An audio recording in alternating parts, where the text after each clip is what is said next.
오늘 우리가 함께 살필 사도행전 10장은 원래는 마지막 절 48절까지를 다 읽어야 합니다.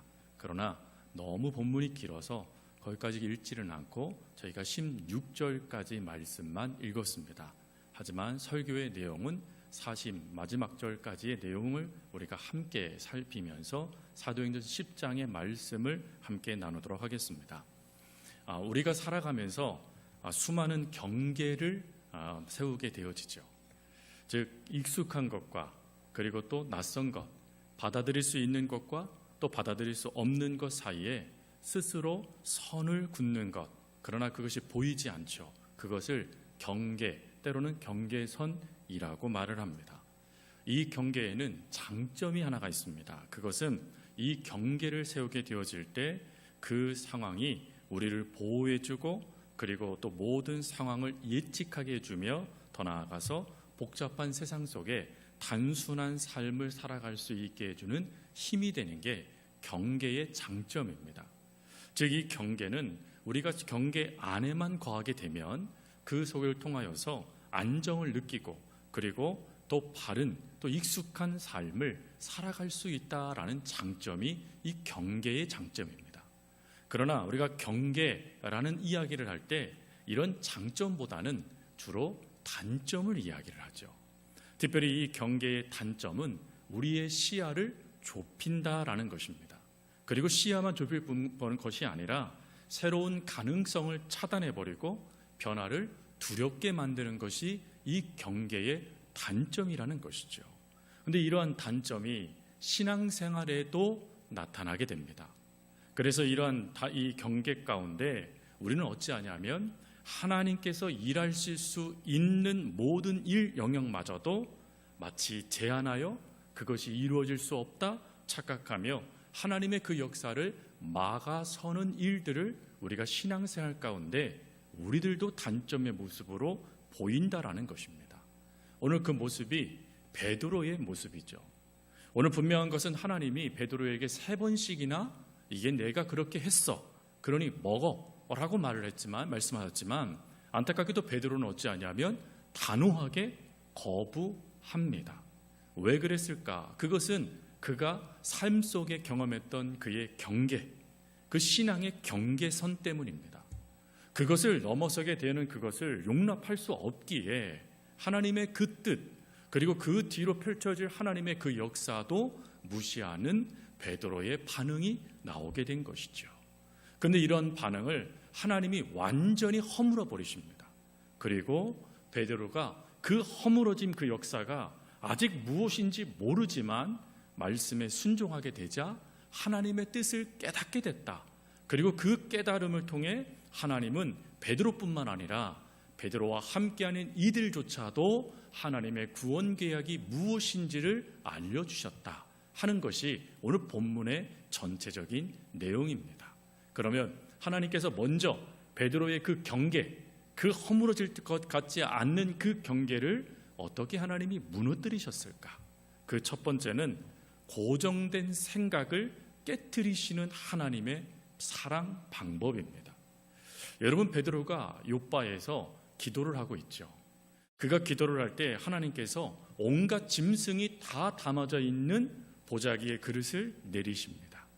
성경은 그릇이라고 되어 있지만 원래는 대접, 즉 음식물이 담아져 있는 대접을 뜻합니다. 그 음식물이 담아져 있는 대접이 쭉 내려오게 되자 베드로가 열어봅니다. 익숙한 그릇이니까요. 그런데 문제는 그것에 도무지 먹을 수 없는 부정한 것들이 가득하였다라는 것이죠. 그런데 그 가득한 그 상황을 보고 아마 베드로는 이 말을 찡그렸을 것입니다. 왜? 율법으로 이미 부정한 것이 무엇인지 베드로는 철저하게 알고 있었거든요. 그러니 그 모습을 보는 순간 아니 하나님이 왜 이렇게 지저분한 것, 부정한 걸 내리셨어? 라는 생각이 들겠지요. 그런데 그 생각이 들기도 전에 하나님이 어찌하시냐면 먹어라 명령을 내리시는 겁니다. 여러분, 이 명령에 베드로는 아주 단호하게 No, 아니요 라고 거절을 해버려요. 분명히 베드로는 하나님을 믿는 사람입니다. 그리고 성령에 충만한 사람이에요. 그러나 성령에 충만한 베드로조차도 지금 하나님의 뜻을 단호하게 거부하는 경계선, 경계가 있었다라는 것입니다. 그러면 이 경계가 뭘까? 크게는 두 가지입니다. 첫 번째로는 베드로가 갖고 있는 선입견의 전통의 경계선이에요. 여러분, 유대인들이 이방인들과 어울리는 것을 죄라고 여겼습니다. 이것이 예수님께서 공생애를 하실 때에도 여전히 나타났던 모습이었어요. 그럼 이게 왜 나타났을까? 이걸 또 아셔야 되죠. 사실 이 사상이 고착되어져서 완전히 극단적으로 변하게 된 사건은 바벨론 포로 이후입니다. 바벨론 포로 이후로 이스라엘 백성들은 신앙에 회심을 하면서 우리가 무엇 때문에 이런 심판을 받았을까를 점검을 하고 원인을 찾아갑니다. 근데 그 원인을 찾아갔더니 이유는 하나였다라는 거예요. 바로 이방인과의 교제, 이방인과의 그 삶이 자신들을 하나님께 놓쳐버리게 만드는 결정적인 원인이었다라는 걸 깨닫게 됩니다. 그래서 이들은 의도적으로 이제 우리들이 이방인과 섞이지 않겠다, 그래서 그 섞임을 통하여서 하나님을 놓치지 않겠다라는 생각이 바벨론 포로 이후부터 신앙으로 정립이 됩니다. 근데 안타깝게도 이게 뭐가 됐냐면 극단이 되어져 버려요. 즉 하나님의 뜻과 완전히 멀어져서 그렇게 해야지만 하나님 앞에 우리가 버림받지 않아 라는 또 다른 형식, 또 다른 율법주의가 되고 말았다라는 것입니다. 근데 그 문화에 베드로가 살고 있었습니다. 특별히 베드로는 갈릴리 지방 출신입니다. 갈릴리는 그 당시에 극단적 유대주의의 원산지였습니다. 그러니 이 갈릴리 지역에 있는 모든 이들은 극단적으로 유대 종교화되어져 있는 사람들이에요. 완전히 율법이 그들의 삶이었던 사람들입니다.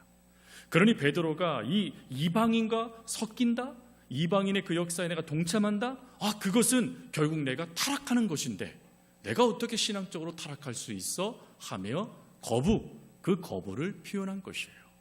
그리고 두 번째가 음식에 대한 겁니다. 예수님께서 이 음식을 내리시면서 먹어라 라고 말씀을 하셨어요.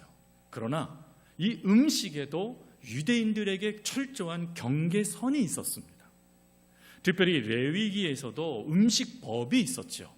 그래서 먹어야 될 음식과 먹지 말아야 될 음식을 분별했습니다.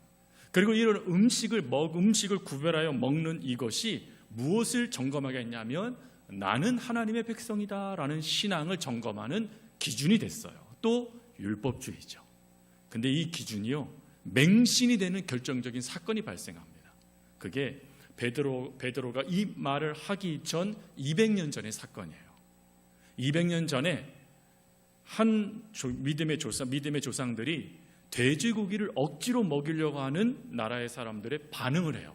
뭐라고 반응하냐면 우리가 이 음식을 먹음으로 우리 몸을 더럽히지 않겠다라고 반응을 합니다. 그랬더니 어찌하냐면 그 민족이 그 랍비와 모든 이들을 몰살시켜 버립니다. 그래서 그 계기로 유대인들에게서 음식은 나를 증명하는 도구가 되어졌어요. 내 신앙을 증명하는 도구, 또 내가 직접적으로 하나님의 자녀로서 내 목숨을 걸 수 있는 기준이 된 게 음식이었다라는 것입니다. 그래서 음식을 지금도 유대인들이 목숨처럼 거는 것은 그것이 내 신앙을 증명하는 도구가 되기 때문에 그렇습니다.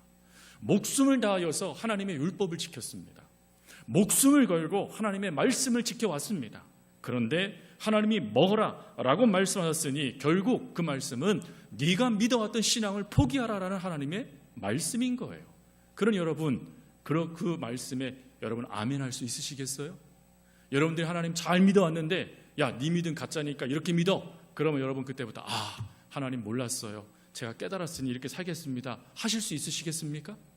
아니죠, 여러분. 우리들도 신앙에 뭐가 있어요? 경계가 있습니다. 그 경계를 넘어가는 걸 우리가 용납하지 않아요. 근데 여러분, 용납하지 않는 거는 예수 그리스도의 복음만이면 돼요. 예수 그리스도 복음 외에 모든 건 바뀔 수 있는 것입니다.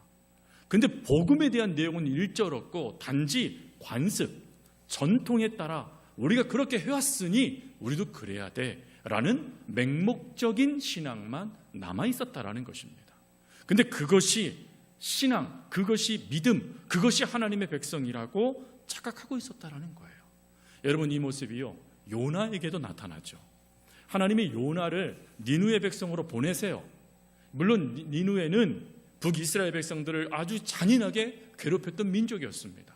그러니 그 민족이 하나님의 심판을 받게 되고 이제 하나님의 뜻이 정해져서 회개하지 아니하면 그들을 멸망시키겠다는 하나님 말씀을 들었을 때 아주 기뻤을 거예요. 왜? 그들이 멸망당하여 부정한 것들이 사라져버리니 이제 온전한 하나님의 나라를 세울 수 있으니까요. 근데 하나님이 뭐라고 말씀하십니까? 네가 가서 그들을 구원해내래요. 그들을 회개해서 그들도 내 백성이 많으니 그들을 건져내래요.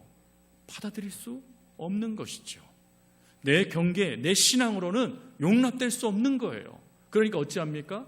도망치죠. 하지만 하나님이 어찌하시죠?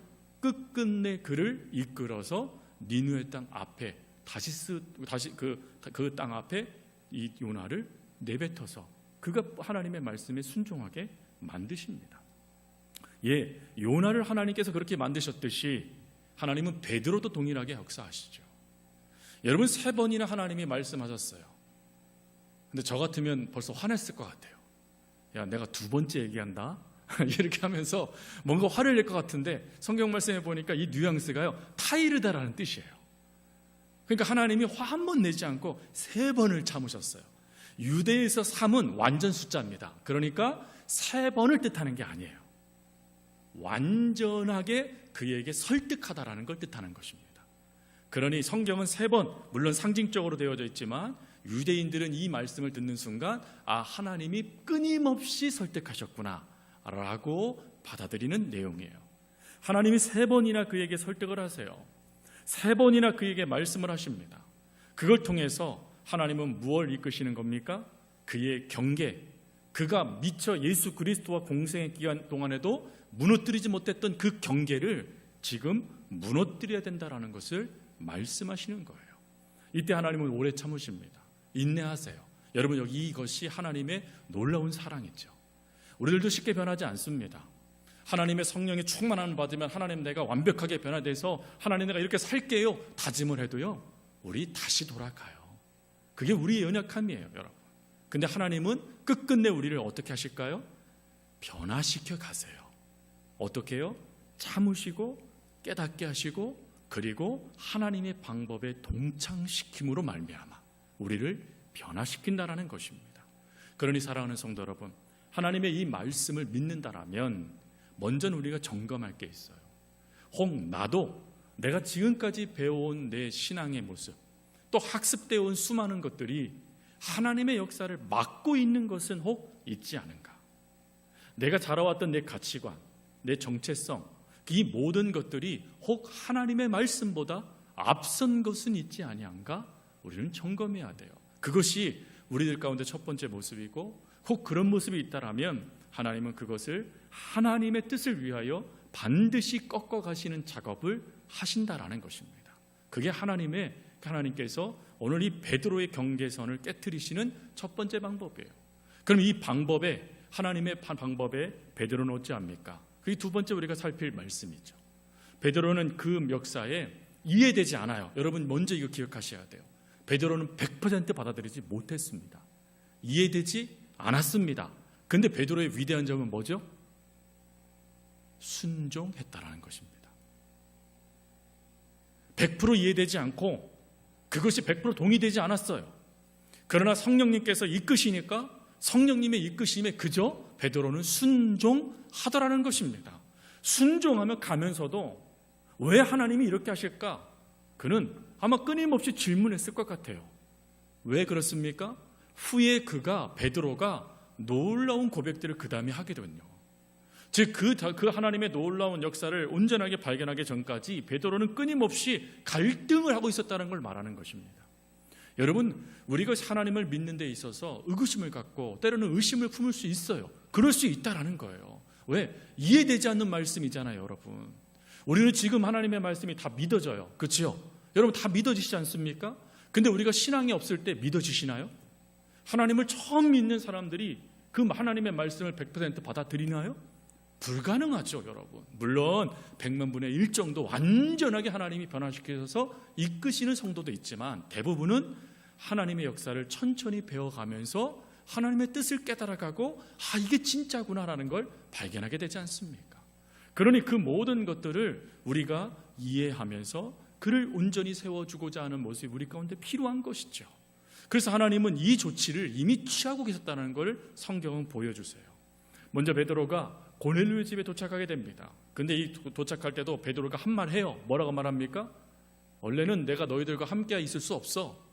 이 한마디 해요. 이거 쓸데없는 말입니다. 하지 않아도 될 말을 한 거예요. 지금 그 정도로 지금 베드로가 갈등하고 있었다는 걸 말하는 것입니다.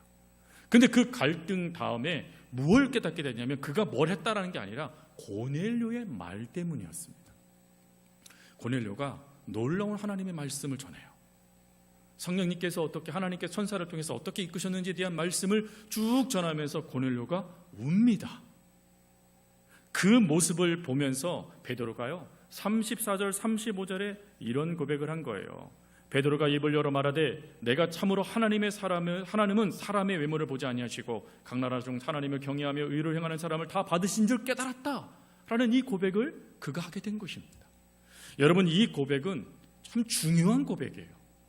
먼저 참으로 깨닫다라는 이 단어는 논리에 설득당하다라는 뜻이 아니라 직접적인 경험을 통해 깨닫다라는 뜻입니다. 논리적으로는 이해가 되지 않았는데 경험하고 나니까 이게 하나님의 뜻이었구나 라는 것을 그때서야 알게 됐다, 이걸 말하는 거예요. 여러분, 이것은 당연히 유대인들에게 당연한 반응이죠. 하나님의 백성은 이스라엘 뿐이라고 배웠어요. 그래서 선택된 백성 이스라엘이라고 자부심을 갖고 그들이 어렸을 때부터 그 고백하며 자랐습니다. 그리고 이방인들은 부정한 백성들이라고 여겼어요. 더군다나 이 이방인들은 유대인들의 세계에는 없는 사람들이에요. 유대인들은 두 민족만 있다고 여겼습니다. 하나는 하나님의 선택된 이스라엘, 그리고 또 하나는 하나님에서 배제된 이방인, 이렇게 딱 두 민족만 있다고 여겼어요. 근데 단 두 민족만 있다고 여겼는데 놀라운 거는 하나님을 알지 못하는 그 이방인, 배제됐던 그들이 하나님을 경외하며 의로운 일들을 경험하고 있다는 것을 보게 된 것입니다. 그래서 그 보게 됨을 통하여 하나님은 유대인만의 하나님이 아니라 이방인 모든 이들에게도 하나님이셨구나 라는 걸 이야기해요. 그 이야기가 바로 하나님은 외모를 보지 아니하신다라는 말씀이에요. 여러분, 이 말씀을 우리가 가끔 쓰잖아요. 하나님 외모를 보지 아니하신다. 근데 이 원의미는 하나님은 얼굴을 두루 환대하거나 외면하지 않으신다라는 뜻이에요. 쉽게 설명을 하면 하나님은 귀한 자라고 반기시고 천한 자라고 외면하시는 분이 아니시다. 모두를 다 사랑하시는 분이시다라는 뜻이 하나님은 외모를 보지 아니하신다라는 뜻입니다. 드디어 베드로가 깨달아졌다라는 거예요. 하나님은 유대인만 사랑하시는 분이 아니라 저 이방인들도 사랑하시는 하나님이셨구나.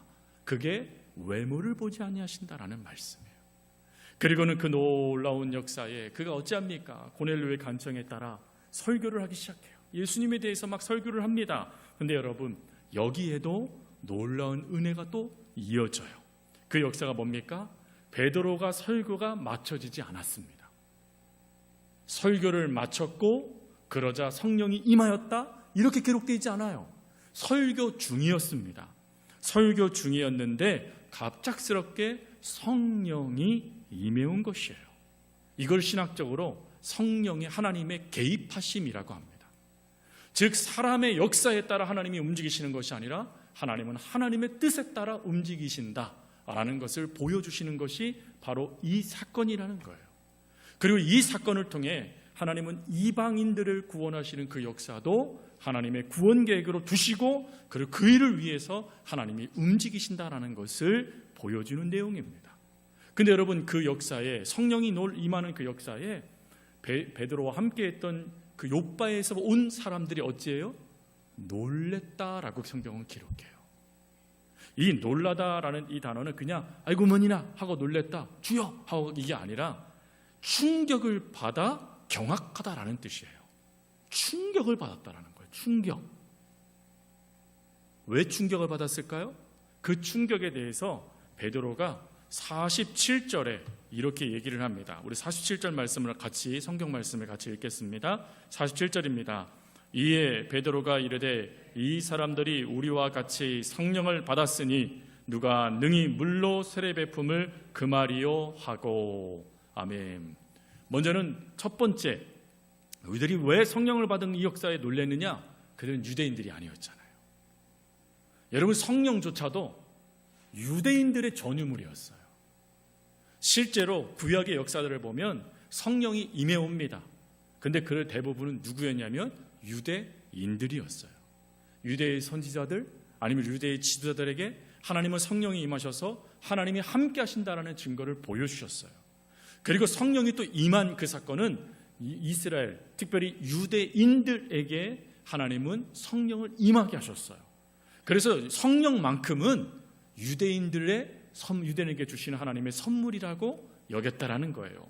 근데 할례도 받지도 않고 율법도 모르고 유대인도 아닌 이들이 성령을 받았으니까 충격을 받았고, 두 번째로는 그 방법 때문이에요. 여러분, 여기에서 성령을 받았다, 베드로가 뭐라고 얘기합니까? 오늘 말씀에 우리와 같이 성령을 받았으니 라고 이야기해요. 우리와 같이. 여러분, 이것은 우리가 너무 쉽게 설명을 해요. 그게 뭐죠? 성령을 받았다, 이렇게 설명을 합니다. 그런데 여기서 중요한 단어는 그 앞에요. 뭐죠? 이 사람들이 우리와 같이 라는 구절이에요. 이게 충격이었다라는 거예요. 이게. 그럼 우리와 같이라는 게 뭘까요? 이게 사실은 이 10장의 핵심입니다. 핵심. 이 10장에서 말하고 싶은 것은 유대인이나 이방인이나 하나님은 차별하지 않으신다라는 거예요. 모두를 구원하셔서 하나님의 백성이 되기를 원하신다라는 것입니다. 그럼 여러분, 예를 들어서 서초신동 교인들에게는 하나님이 100 정도의 은혜를 주시고 뒤늦게 믿는 저 다른 데 있는 분들은 하나님이 50 정도 주시면 이건 사랑입니까? 차별입니까? 차별이죠. 이건 차별. 그리고 자칫하면 우리가 우월감을 갖지요. 이게 지금 유대인들의 가장 큰 문제잖아요. 선민의식, 우월감. 우리는 니들과 달라. 우리는 태생 구원받는 사람들이고 니들은 어쩌다가 구원받은 사람들이야. 이 다른 거예요, 여러분. 그래서 하나님은 이러한 역사, 이러한 판단, 어떤 것도 개입하지 못하도록 어찌하셨느냐? 우리와 같이 성령을 받았다. 즉 초대교회 성도들이 성령을 받았던 그 사건을 그대로 재현하시다라는 뜻입니다. 즉 성령을 그냥 받게 하신 게 아니라 초대교회 성도들이 성령을 받을 때 어떻게 받았죠? 하나님이 불처럼 바람처럼 임하셨죠. 그 역사가 재현된 걸 말하는 것입니다. 그것이 그대로 재현되니까 이들이 충격을 받은 거예요. 하나님의 성령의 역사는 우리와 이방인의 사이에 차별이었구나. 그리고 왜 하나님께서 이렇게 하셨을까요? 그것은 논쟁하지 말라라는 거예요. 내가 이렇게 정했으니 너희들은 그것에 순종하기만 된다라는 것을 보여주기 위해서 하나님께서 이렇게 하신 것입니다. 여러분, 이 사건 이후로 베드로가 어찌합니까? 하나님의 뜻에 따라 온 천하에 다니면서 주의 복음을 전하는 이방인의 또 다른 사도가 되어집니다. 이 일 이후로 하나님은 이방인의 사도의 이방인을 후원하시는 역사의 문을 활짝 열어버리십니다. 그리고 이 역사에 대하여 하나님께서 이렇게 하셨다라는 것을 오늘 본문은 보여주시는 것이죠. 사랑하는 성도 여러분, 하나님은 우리가 때로는 깨닫지 못하는 역사로 우리를 이끄실 때가 있습니다. 그리고 미처 내 생각이 동의도 되기 전에 하나님의 역사에 우리 역사를 발견하게 해주실 때도 있어요. 그리고 그걸 통해서 왜 하나님이 나에게 이렇게 하셨는가 하는 그 생각에 답도 허락해 주시기도 하십니다. 그러나 대부분은 이 답들이 늦게나 뒤늦게나 이것이 깨달아질 때도 있습니다. 그러나 만약에 베드로가 하나님의 이 말씀에 끝까지 고집을 부리며 움직이지 않았다면 어떤 일이 발생됐을까요? 그가 이해되지 않았지만 순종하니까 하나님의 뜻이 깨달아졌잖아요. 그렇다면 저와 여러분들도 마찬가지예요. 올 한 해 하나님께서 저와 여러분들에게 어떤 말씀을, 어떤 이끄심을 이끄실지 몰라요. 그러나 우리가 해야 될 건 뭐죠? 주여 말씀하옵소서, 종이 듣겠습니다 하며 순종하는 거예요.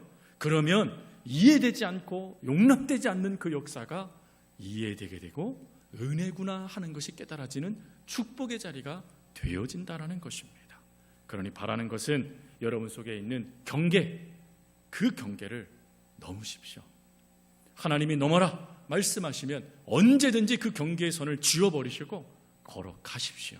그러면 하나님은 오늘 이 베드로가 경험했던 이 놀라운 역사를 여러분과 저에게도 허락하여 주실 것이고, 그리고 그 허락되어지는 자리 속에 하나님이 이렇게 하시고자 이 일들을 허락하셨구나 깨달아지며 오히려 더 하나님을 믿는 믿음의 자리가 되도록 역사해 주실 것입니다. 그 역사가 저와 여러분의 삶 속에 가득하기를 간절히 주님의 이름으로 축복합니다. 우리 기도하겠습니다. 사랑과 은혜가 많으신 아버지 하나님, 오늘 말씀을 통하여서 우리의 그 경계에 넘지 못하는 그 고정관념과 같은 그 생각, 그 틀을 하나님이 깨뜨리시기 위하여 베드로에게 찾아오셨고 또 오늘 우리들에게도 찾아와 주셨음을 믿습니다. 바라옵기는 그 모든 역사가 베드로처럼 저희들도 이해되지 않을 수 있습니다. 또 받아들일 수 없다, 분노할 수도 있습니다. 그러나 하나님의 뜻이 정해졌다라는 것을 깨달았다라면 그것에 순종할 수 있는 믿음을 주시옵시고, 그리고 또 그 자리에서도 내가 드러나지 않도록, 저희들이 드러나지 않도록 철저하게 하나님의 그 역사에 동참하며 그 뜻을 발견해 갈 수 있는 저희들 하나님 되게 하여 주옵소서. 아버지 하나님, 올 한 해 하나님께 저희들을 어떻게 이끄실지 잘 모르겠습니다. 하지만 하나님의 그 이끄심이 가장 정확한 이끄심이라는 것을 믿고 하나님이 가라, 하나님이 행하라 라는 말씀이 주어질 때마다 즉시 순종할 수 있는 저희들 될 수 있도록 도와주시고, 그리고 결산할 그때에 잘하였다 칭찬받는 저희들 다 되게 하여 주옵소서. 감사합니다. 언제나 저희들을 사랑하여 주시는 예수님의 이름으로 기도합니다. 아멘.